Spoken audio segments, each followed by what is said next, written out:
Hey, Clemson family, none of the playoff contenders did what the Tigers did on Saturday. They held a conference opponent under 10 yards in one half and under 100 for the game. I'm Daniel Shirley. We've got some recruiting news. 2023 and 2024, things are looking good for the Tigers on the recruiting front. Busy week in South Carolina coming up. I'm Bill Zimmerman, and welcome to episode 43 of the Reign Supreme Always podcast. We're glad you found us on YouTube or your favorite podcast app. Follow or subscribe wherever you listen, and we'll keep you caught up on analysis of the Tigers. Let's get right to it, because Saturday's 40-10 beatdown of Miami added to the mountain of evidence that Clemson is one of the top teams in the country, that despite a few flaws, and hey, every team has them, right TCU, right Michigan, right Ohio State, right Georgia, who else? Maybe Tennessee. Uh, Despite a few flaws, Clemson is playing a lot of good football. Hard to say if they're going to be one of the top 4 teams in the country when the dust settles. But let's face it is hard to sustain drives against this defense, and the offense has weapons at its disposal with a play caller who can get crafty. I really liked what I saw of the defense against Miami, even without Brian Brzee, who, according to head coach Dabo Swinney, had strep throat and therefore missed the game. This team managed to get pressure on Miami's quarterbacks consistently, and a lot of it came down to Jeremiah Trotter Jr. having a good game, anchoring that defense too. Linebackers were all over the place. I mean, really impressed with the play of those three guys with Barrett Carter, Trent Simpson, and you mentioned Jeremiah Trotter.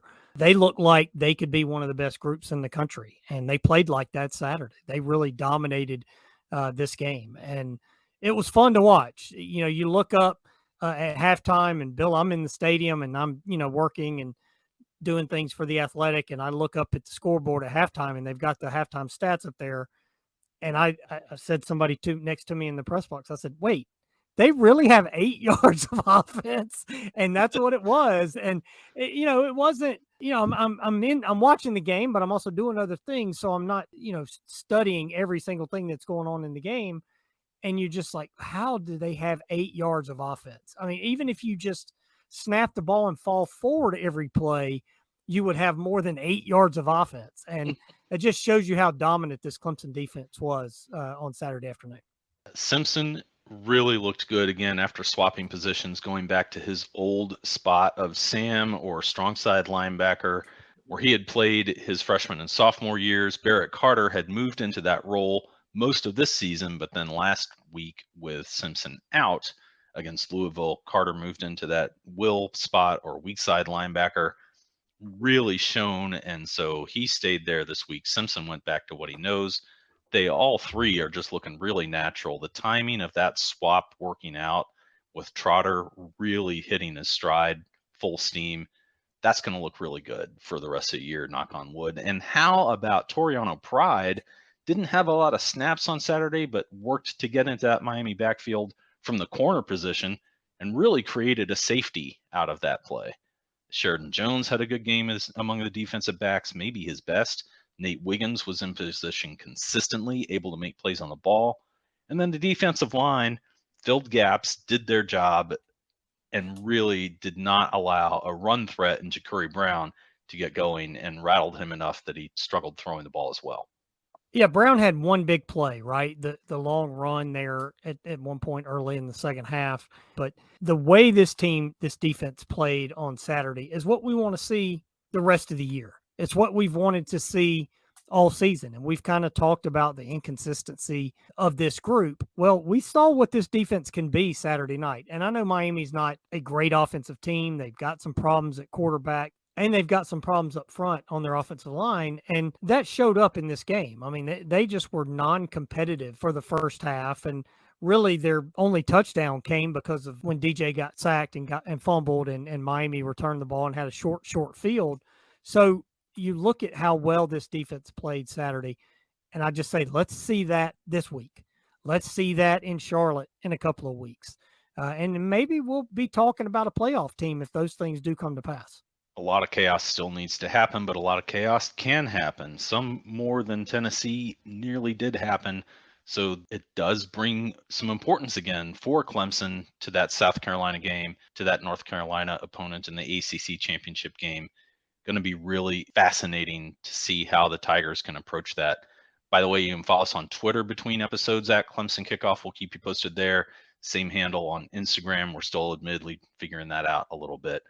Let's talk about the offense, which put up 40 points and looked really good for a lot of the game, but really did have, again, a funky spell. It was good to see 7 catches for the tight ends as well. Maybe it's nice to say, hey, they're back, right? Great catch by Davis Allen on the touchdown early in the game, and then a nice play from Jake Brennanstall too. On the slant over the middle in the fourth quarter that led to a touchdown. So I want to see the tight ends more involved for sure. I think that's a big piece of the puzzle for this team. When this team can be at its best, the tight ends will be involved and a big piece of the offense. So we'll see how that goes. I like the game that DJ played Saturday. Look, DJ's not the fastest guy in the world, but Brandon Streeter pointed out this week, the first guy doesn't really bring DJ down. It takes a couple of guys to get him down, or he'll shake off the first guy and then get to the second level. So I like the decisions DJ's making. He's making the right throws. He's making the right run calls. We just need to see more out of the offense, I think. I know, look, 40 points is great. You win by 30 against a conference team. It's hard to complain about that. But there still feels like this offense has more there than we're seeing. And I think a lot of that goes back to the turnovers. The 3 turnovers in this game, a couple of them were big. Davis Allen one, it's hard to be upset by that fumble because that was just a great defensive play by Miami.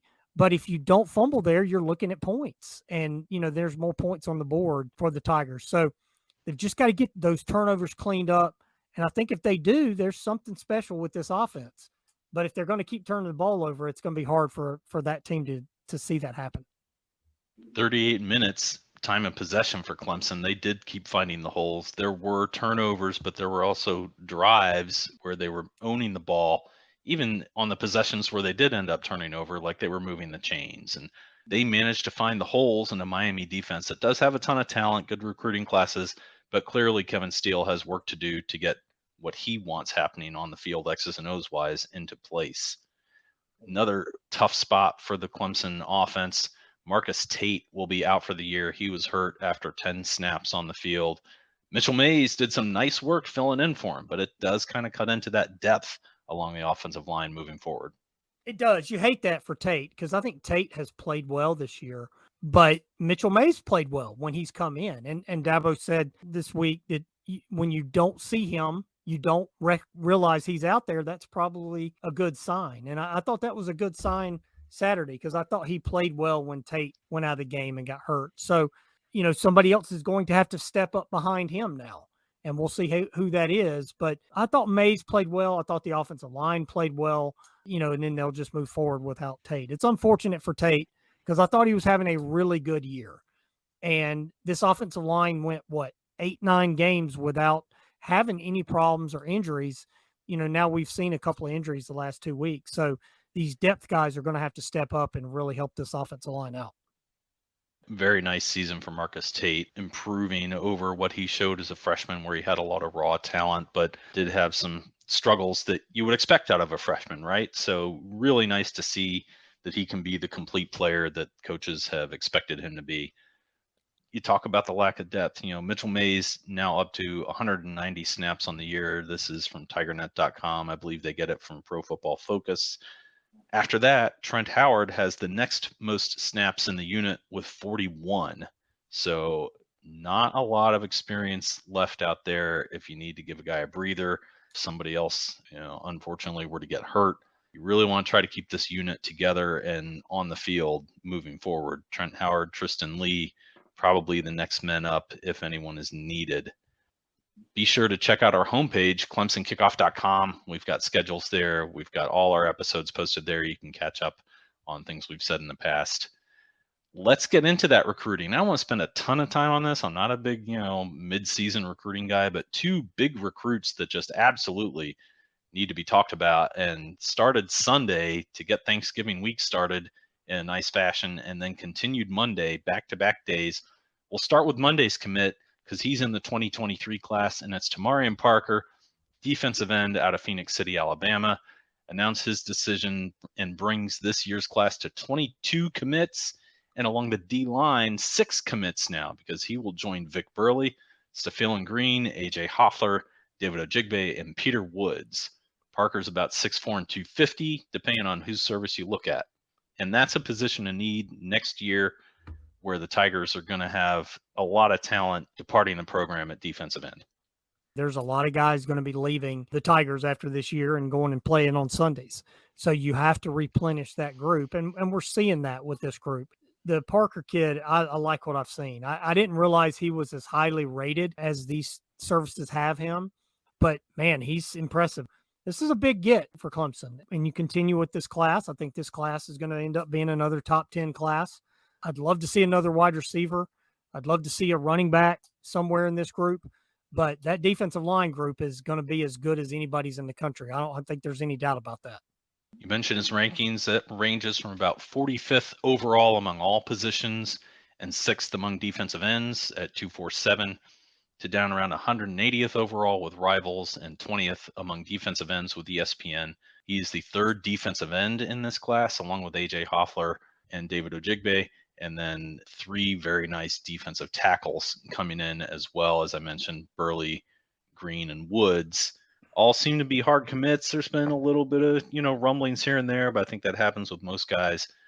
A lot of talent at defensive tackle will be back next year. Peyton Page, Trey Williams, DeMonte Capehart. But defensive end is going to be definitely a spot of need. Kevin Swint will probably be the top returning player there, and you just need contributors, absolutely. We haven't seen a lot out of Cade Denoff or Zaire Patterson this year. Hasn't been a lot of chances to get them in, so going to be interesting to see some of these battles, and understandable why the Tigers would be able to pick up so many guys at that position. Then a day ahead of that, the first commit of the 2024 class joined the fold. Defensive back Tavoy Feagin out of Tampa says he's going to get to work getting future teammates on board as well, committed alongside him. 247 and Rivals have Feagin about 100th overall. On 3 and ESPN have him about 200th overall.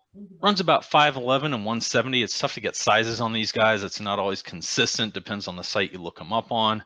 Some sites have him at corner. I believe one has him at safety. And so we're not big on player comps, especially among juniors, but think of him as maybe having that sort of potential role that Kayvon Wallace or Andrew Makuba have had, sort of being able to be a hybrid DB, line up and contribute wherever needed most, depending on who else is on the field for the Tigers, or maybe the matchups against a particular opponent. He's a talent. I started watching some of his film yesterday after the commit, and then this morning as well. So again, there's talent there. It's a long way off for the 2024 class, but it's a great first step for the Tigers in that class. So we'll see who's next. It's always great to hear these guys say they can't wait to start recruiting some teammates and getting those guys lined up. That's a fun part of watching this as the groups come together. And it'll be nice to see who the Tigers get in that class as they move forward these next few months. A lot of top talent starting to lock down some commitment dates for both 2023 and 2024. I don't want to go too far down the rabbit hole of recruiting when it's a game week, especially a rivalry week, but definitely check out some of the great reporters who are out there covering recruiting, like Jeremy Johnson on 3, Grace Rayner at The Athletic, Paul Streeler at Rivals, and Adams at 247. They are all on top of things. I enjoy reading all their stuff. You can get plugged in with a lot of great info as early signing day approaches. That'll be December 21st, so exactly a month away as we record this. And we're going to work to try to get one or more of those reporters on the podcast, join us here closer to signing day, and hopefully share their insights with all of you. In the meantime, it is South Carolina week. It is a rivalry week. I don't want to take the bloom off the rose of our preview episode, but I do think it's going to be a heck of a matchup, especially with South Carolina coming in off the big upset win over Tennessee. Impressive performance. If you'd have told me that game was going to be 63-38, I was, yeah, Tennessee. Tennessee's going to win, by that margin and put up that many points. But no, it was South Carolina, and Spencer Rattler looked really good. He looked like everything that we've heard that he is or is going to be since he's been in college. South Carolina was impressive. You have to be intrigued by what you've seen from this team, I think, this year. Shane Beamer has done a really good job, and they've played well. They've got a couple of good wins. Now, can they do that on the road? We've seen them play not well at all on the road at times, including the week before at Florida when they got shut down by the Gators. So, which team's going to show up for South Carolina, I think, is going to be a big piece to what happens Saturday afternoon. The Gators, who then turn around, get caught looking ahead to Florida State, perhaps, and end up losing to Vanderbilt. I don't know, maybe break up Vanderbilt. They got 2 wins in a row now. TCU struggled, Michigan struggled, and now they're without their top running back, which you hate to see going into the Ohio State game. Maybe he's going to get back out there. He sounds like he feels all right, but you wonder if he's going to be 100% if he does play at all. Georgia wasn't exactly masters of the universe against Kentucky this last weekend. You would say, oh, they got Georgia Tech coming up, but hey, look, Georgia Tech all of a sudden beats North Carolina. So USC looking good on the West Coast. There's a lot that you have to watch if Clemson is going to try to squeeze its way into the playoff and sneak in there. But they're up to 7th in the AP poll. We'll see Tuesday what the playoff committee says of Clemson right now. And there's still the added boost that they would get if they were to win the ACC championship game over North Carolina. The committee has long said it pays quite a bit of attention and gives a lot of weight to a conference champion over an at-large. It's going to take a lot for them to not be in the playoff if they went out and have one loss. We were so close Saturday to a lot falling the Tigers' way with Michigan, Ohio State, TCU, USC all almost losing, and maybe they should have lost, and then Tennessee losing. There was a lot there for Clemson, and the Tennessee loss does help Clemson, but we'll see what else happens these next 2 weeks. But I really think Clemson, you take care of business, win Saturday, win next week against North Carolina, and then you just see what happens. And if you don't get in, you really, after the Notre Dame performance, you really don't have an argument, depending on what else happens out there. If a 2-loss team gets in above you, then yeah, maybe you've got an argument. But that Notre Dame loss is going to hang out there and it's going to sting. But I think they just have to take care of their own business and they'll be in pretty good shape. Yeah, I liked how you put it a few weeks ago. They can't look ahead. We can look ahead a little bit. Certainly can't look ahead after South Carolina has put Clemson on notice by knocking off a very good Tennessee team and, leading that game even before Hendon Hooker went down with the injury. Tennessee's quarterback, you hated to see that, by the way. What a nice season he put together after transferring from Virginia Tech. Tigers need to be on top of their game, and maybe that's the kind of thing that they need to take South Carolina seriously. Maybe it's going to help them stay dialed in a little better to say, hey, they just knocked off a team on a par with us, if not perhaps better than the Tigers. Got to stay on task for 60 minutes. And that includes turnovers. Stop turning the ball over. That makes 4 straight weeks with at least 3 turnovers. That's really the only thing that has held this team back these last few weeks on offense is the turnovers. And if they get that cleaned up, I think they're going to look pretty good here Saturday and roll into Charlotte and play well also that week. So I think that really has to be the focus for this offensive unit, is to stop turning the ball over. And then on defense, let's see more of what we saw Saturday. Aggressive play, but not reckless. They were focused. They were dialed into the game plan. And if Clemson plays like that all around, offense, defense, but without the turnovers on offense, I think they'll be in pretty good shape. Well, keep up with us on Twitter during the week at Clemson Kickoff. We will retweet news. We will offer our take on what we see happening out there leading up to the game.